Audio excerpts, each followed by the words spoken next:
جناب عالی احمد البوغیت دبیر کل اتحادیه دولت‌های عربی حاضرین گرامی قبل از همه تشریف شما را به سرزمین باستانی تاجیکان خیر مقدم گفته به اشتراکداران چهاربینی امروزه برای کار عرضه می‌کنم. 3 سال پیش در ریاض نخستین اجلاس فوروم اقتصادی و همکاری عربی با کشورهای آسیای مرکزی و آذربایجان برگزار گردید. از روی نتیجه آن اعلامیه ریاض قبول کرده شد. همزمان با این یادداشت تفاهمی همکاری بین اتحادیه دولت‌های عربی و کشورهای آسیای مرکزی و آذربایجان و سند علاهده همکاری میان جمهوری تاجیکستان و اتحادیه دولت‌های عربی به امضا رسیده بود. سندهای مذکور زیربنای همکاری‌های ما را تقویت بخشید، دورنمای گسترش مناسبت‌ها، هدف‌ها و سمت‌های شریکی ما را معین می‌سازد. ما تأسیس یافتن فورم را به حیث واسطه مهم همکاری و اقدام دارای اهمیت خاصه می‌شماریم. همایش نوبتی فورم نوتأسیس امروز بار نخست در آسیای مرکزی که در گذشته با نام ماورالنهر مشهور بود برپا می‌گردد. در این سرزمین باستانی تاریخاً روندهای مهمی شکل گرفتند که آنها منبع به پیشرفت تمدن اسلامی و گسترش رابطه‌های علمی و فرهنگی و تجارتی بین منطقه‌های مختلف مساعدت نمودند. امروز فرهنگ و تمدن اسلامی را بدون ذکر نام‌های ابوعلی ابن سینا، ابو نصر فارابی، ابو ریحان بیرونی، محمد خوارزمی و ده‌ها تن دیگر نمی‌توان تصور کرد. این فرزانه ماورالنهر در غنیسازی تمدن بشری و پیشرفت علم جهانی سهمی باسزا گذاشتند. در رابطه با این اظهار امیدواری می‌نماییم که کار فوروم ما با احیای آن پیوندها، گسترش مناسبت‌ها و همکاری‌ها در عرصه‌های گوناگون مساعدت کرده برای پیشرفت منطقه و کشورهای ما زمینه مساعد فراهم خواهد آورد. مهمانان گرامی، ما کشورهای عربی را از جمله شریکان مهم خود در عرصه بین المللی می‌دانیم و بر رشد و تحکیم مناسبت‌های نیک با آنها توجه دائمی ظاهر می‌نماییم. پوشیده نیست که پیشبرد همه گونه اقدامات سازنده تنها در شرایط ثبات و امنیت پایدار امکان پذیر است. ضمناً ما چنین می‌شماریم که امنیت و ثبات کامل در کشورهای عربی عامل کلیدی رشد همه دولت‌های اسلامی میباشد. تاجیکستان در عرصه بین المللی جانبدار حل مسئولیت آمیز و عادلانه همه نزاع‌ها و بحران‌های میباشد که حالا در کشورهای علاهده مسلمانی جریان دارند. در همینجا از موضوع شاید بیرون میبرایم. تاجیکستان اون واقعه هایی که در سوریه و عراق، یمن، افغانستان که شده گذشته ساده است، علاقه سالهای 90 عصر گذشته از سر گذرانید و ما 150,000 شهروندان خود را از دست دادیم و این جنگ شهروندی زیاده از 5 سال دوام کرد. همان جنگ شهروندی سالهای 90 یعنی جنگ تحمیلی بود از بیرون سراسیمه‌وار بعد پاش آوردن اتحاد شوروی و استقلالیت به دست آوردن تاجیکستان سراسیمه‌وار بعضا کشورها خواستند در تاجیکستان دولت اسلامی بنیاد کنند. یعنی از همین لحاظ فکر و اندیشه که من در بالا ابراز کردم این را بار دیگر تاکید میکنم که باید همه مناقشه ها با طریق عادلانه با راه گفت و شنید با راه دیپلماتی حل و فصل کرده شوند. جمهوری تاجیکستان طی سالهای صاحب استقلالی با اکثر کشورهای جهان عرب رابطه‌های حسنه دو جانبه و بسیار جانبه را برقرار نمود و ما از سطح و محتوای آنها قناعتمند است. امروز همکاری ما با کشورهای عربی در حال رشد و توسعه قرار داشته. زمینه قراردادی و حقوقی مناسبت‌های دو جانبه با آنها پیوسته تکمیل می‌یابد. بین کشورهای ما مکالمه منظم سیاسی برآمده شده است و مبادله سفرهای رسمی در سطح عالی و بلند منتظم صورت می‌گیرد. با این همه ذکر باید کرد که در جاده تجارت و اقتصاد و سرمایه‌گذاری تا حال همکاری‌های ما به طور مناسب برآمده نشدند. چنانه که ما میگیم مؤمن برادر مؤمن است، ما باید دستی همدیگر بگیریم.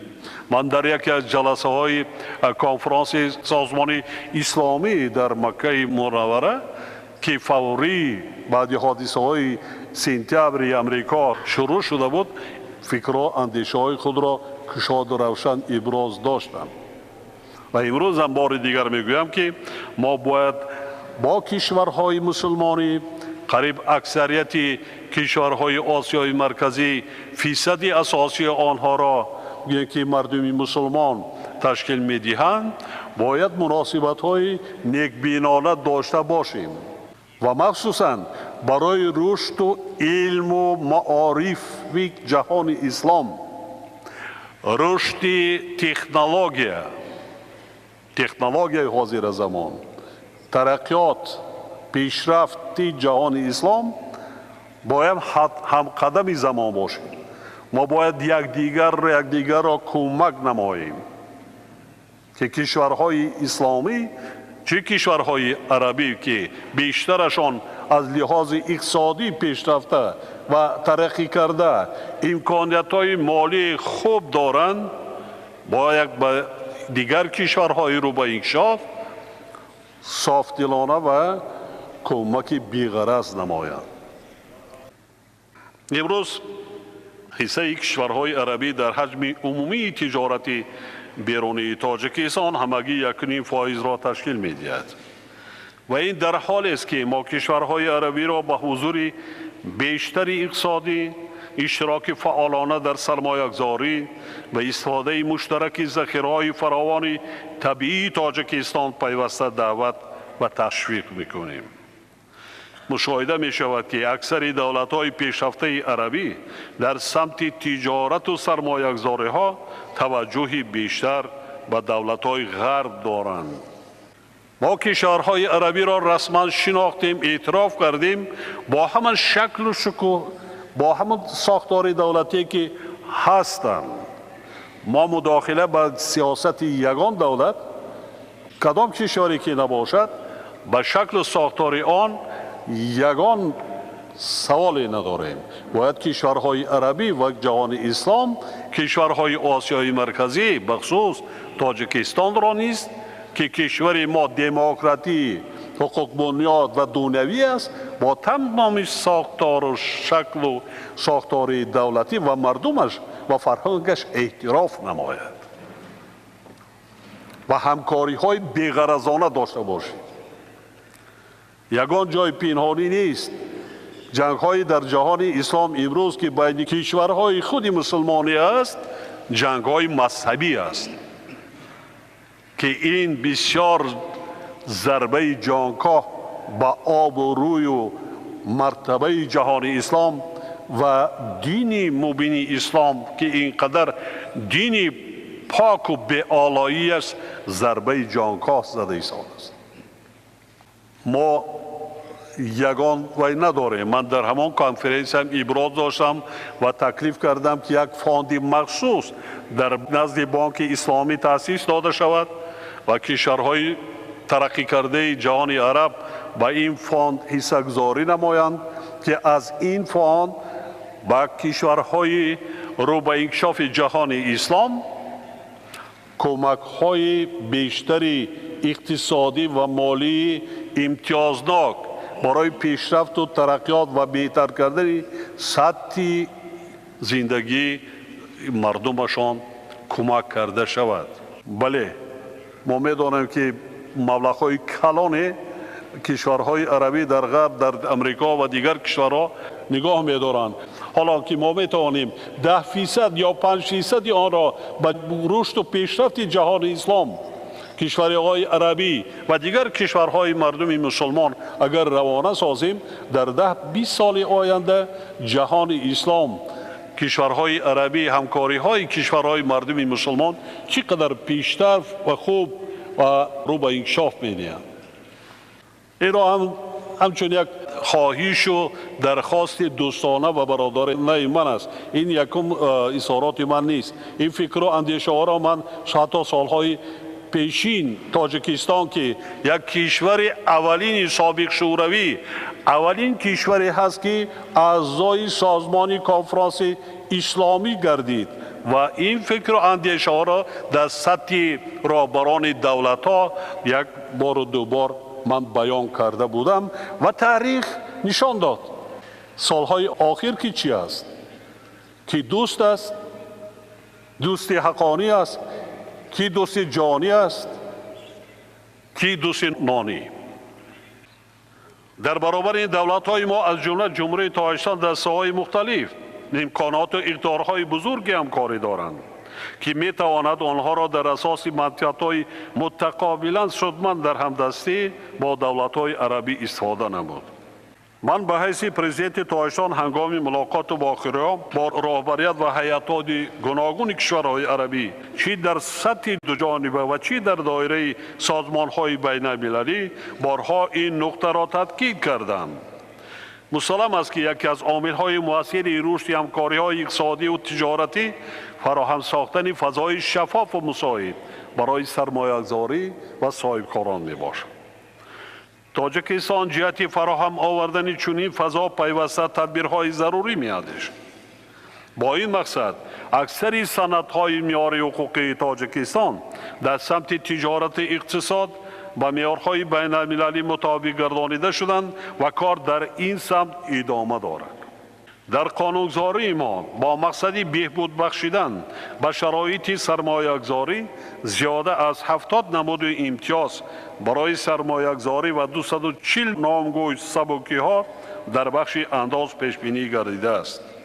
همچنین برابر حقوقی سرمایه‌گذاران وطنی و خارجی راه ندادن به محدودسازی حقوق سرمایه‌گذاران، دخالت نکردن مقامات دولتی به فعالیت سرمایه‌گذاری و حمایه قانونی منفعت‌های سرمایه‌گذاران از جمله کفالت‌هایی میباشند که در قانون‌های کشور ما مقرر کرده شدند. دایره‌های صاحبکاری و سرمایه‌گذاری کشورهای عربی امکان دارند که با استفاده از امکانات و امتیازهای ذکر شده با شرکت‌ها و مؤسسه‌های دولتی و خصوصی تاجیکستان همکاری سازنده را همچون شریکی با اعتماد رشد در ساحه‌های مختلف راه اندازی نماید. ذخیره و ثروت‌های بای طبیعی و طبیعت نادر و ناتکرار تاجیکستان برای سرمایه‌گذاران عربی منبع درآمد زیاد شده می‌تواند. دوستان گرامی، چند پیش با مقصد فراهم آوردن زمینه باز هم مساعد برای رشد استوار اقتصادی و اجتماعی کشور خود استراتژی ملی رشد برای دوره تا سال 2030 را قبول کردیم که در آن هدف‌های عمده ما معین گردیدند. هدف صنعت کنونی کشور اساس این سند را تشکیل کرده. افضلیت اساسی در آن به ثمره‌ناکی فعالیت بخش‌های واقعی اقتصادیات، رشد نیروی انسانی و گوناگون سمت گردانیدن ساحه‌های استحصالی داده می‌شود. از این رو جلب سرمایه مستقیم و تکنولوژی‌های معاصر برای استفاده ثمره‌ناک ذخیره‌های بزرگ هیدروانرژتیکی تاجیکستان و کشور ترانزیتی تبدیل دادن آن و تأمین نمودن سطح بلندی نیکوحوالی ساکنان مملکت، همچنین توسعه امکانات‌های شغل آنها در ساحه‌های استحصالی از جمله افضلیت‌های ما میباشد. تطبیق لایه‌های مهم و آینده‌دار زیربنایی و استحصالی از جمله لایه‌های دارای اهمیت منطقوی در ساحه‌های هیدروانرژتیک، رشد انفراستراکچور، صنعت، کارکردی معدن، کشاورزی و دیگر بخش‌های واقعی اقتصادیات می توانند زمینه همکاری‌های ثمربخش ما باشند. تاجیکستان دارای ثروت عظیم استفاده نشده گیدروانرژتیکی بوده. از روی فائض استحصال انرژی سبز از منبع‌های تجدید شونده در قطار 6 کشور پیشرفت سیاره جایگیر است. استفاده این ذخیره‌ها یکی از منبع‌های اساسی تشکل یافتن اقتصاد سبز به حساب رفته. اداره‌کنی ثمرناک عنصرهای دیگری آن از جمله ذخیره‌های آبی، اکولوژی و رشد استوار را تأمین می‌نماید. ما نیت داریم که این ثروت خود را به نفع کشور و منطقه استفاده نماییم. حکومت تاجیکستان در این جهت پیوسته تدبیرهای ضروری می‌اندیشد. چندی پیش فورум جهانی اقتصادی ریتینگ رقابت پذیری 137 کشور عالم را در اساس نشان دهنده‌های مختلف اقتصادی معین نمود. در این سمت جمهوری تاجیکستان از روی ارزیابی صفت راه‌ها و رشد انفراستراکچور خود جای 70 را اشغال کرد که برای منطقه ما نشان دهنده خوب میباشد. تا امروز در کشور ما بیش از 2000 کیلومتر راه‌های ماشینگرد، 190 کیلومتر راه آهن و زیاده از 30 کیلومتر نقب‌های ماشینگذر مورد استفاده قرار داده شد. همزمان با این ما به تهیه و تطبیق لایحه‌های مشترک انفراستراکچوری دارای اهمیت منطقوی توجه زیاد می‌دهیم و به بنیاد بندرهای خشکی خب‌ها منفعت‌دار است. مقصد ما از تطبیق این لایحه‌ها توسعه امکانیت‌های ترانزیتی منطقه برای تشکل دادن دالان‌های نقلیاتی به سمت بندرهای آسیای جنوب شرقی و طبق معیارهای بین‌المللی بنیاد نمودن ترمینال‌های نزدیک سرحدی و مرکزهای لوجستیکی میباشد. تا به امروز نهادهای مالیوی کشورهای عربی با مانند بنیادهای رشد سعودی، کویت، ابوظبی و امثال آنها در عملی سازی یک قطار لایحه‌های مهم زیربنایی در تاجیکستان سهم گذاشتند. ولی این در مقایسه با حجم سرمایه‌گذاری دیگر دولت‌ها خیلی ناچیز است. تاجیکستان برای سرمایه‌گذاری در ساحه صنعت و کارکردی معدن امکانات‌های خیلی وسیع دارد. در کشور ما زیاده از 600 کان ذخیره‌های طبیعی معدنی و غیر معدنی معین کشف و از خود نموده آماده کرده شده است. ما همه نوع‌های سنگ و متال‌های قیمت بها و اشیاء خام را داریم که استخراج و کارکرد آنها نیز عرصه همکاری سودبخش اقتصادی است. حصه بخش کشاورزی همچون یکی از ساحه‌های مهم استراتژی اقتصادیات تاجیکستان در مجموع محصولات داخلی و حفظ امنیت آذوقه‌واری اهالی همچنین تأمین نمودن ساحه‌های صنعت با اشیاء خام بزرگ است. اقلیمی برای کشاورزی مساعد تاجیکستان امکان می‌دهد که در یک سال از زمین تا 4 حاصل زراعت‌های از لحاظ اکولوژی تازه رویانیده شد. همزمان با این اهمیت تاجیکستان در ثروت اساسی طبیعی آن آب تازه ظاهر می‌گردد و کشور ما از روی ذخیره‌های آن در جهان یکی از جایهای اول را اشغال می‌نماید. در حدود تاجیکستان 13,000 پیریخ و قریب 1000 دریا موجود است که آنها منبع تشکل قریب 60% ذخیره‌های آبی آسیای مرکزی میباشند. این ثروت بی‌بها میتواند احتیاجات نه تنها کشورهای منطقه ما را با آب آشامیدنی قانع گرداند، بلکه جهت تأمین نمودن طلبات دیگر کشورهای احتیاجمند که از این ذخیره طبیعی تنقیصی میکشند استفاده شود. با در نظر داشت این عاملات تطبیق لایحه‌های مشترک در ساحه صنعتی کارکرد محصولات کشاورزی بخصوص میوه و سبزیجات و نخ پخته همچنین برآمدن صادرات آب نوشاکی از لحاظ اقتصادی درآمدناک به شمار می‌رود. ما آماده ایم که در سمت‌های ذکر گردیده با همه جانب‌های خواهشمند همکاری سازنده و سودمند را به راه مانیم. همچنین ما منفعت داریم که با کشورهای عربی در ساحه سیاحی همکاری گسترده داشته باشیم. تاجیکستان به شرافت اقلیم مساعد، طبیعت زیبا، کوههای آسمانبوس، چشمه و آبهای شفابخش و آثار نادر تاریخی و فرهنگی خود امکانیت‌های فراوان سیاحتی دارد. در این زمینه کشور ما برای رشد سیاحی اکولوژی، طبابتی و سالمگردانی، کوهنوردی، همچنین شکار امکانیت‌های کافی دارد.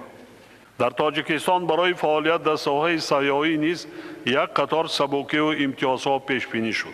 از جمله واردات تجهیزات و مواد برای رشد انفراستراکچور ساحه سیاحی از پرداخت باج گمرکی و شرکت‌های سیاحی در دوام 5 سال اولی فعالیت از سپاریدن انداز از ارزش علاوه شده آزاد کرده می‌شود.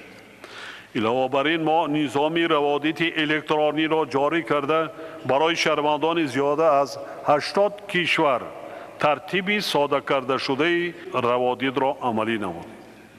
صاحبکاران و سرمایه‌گذاران عربی می توانند در دایره برنامه‌های دولتی ما بر اساس منفعت‌های برای جانب‌ها سودمند در رشد انفراستراکچور سیاحی و بخش‌های آینده‌دار آن فعالانه اشتراک نمایند. در این زمینه گشادن خط‌سیرهای هوایی مستقیم بین کشورهای ما نه تنها به تبادل سیاحان بلکه به گسترش رابطه‌های انسانی، تجارتی و فرهنگی نیز مساعدت خواهد کرد.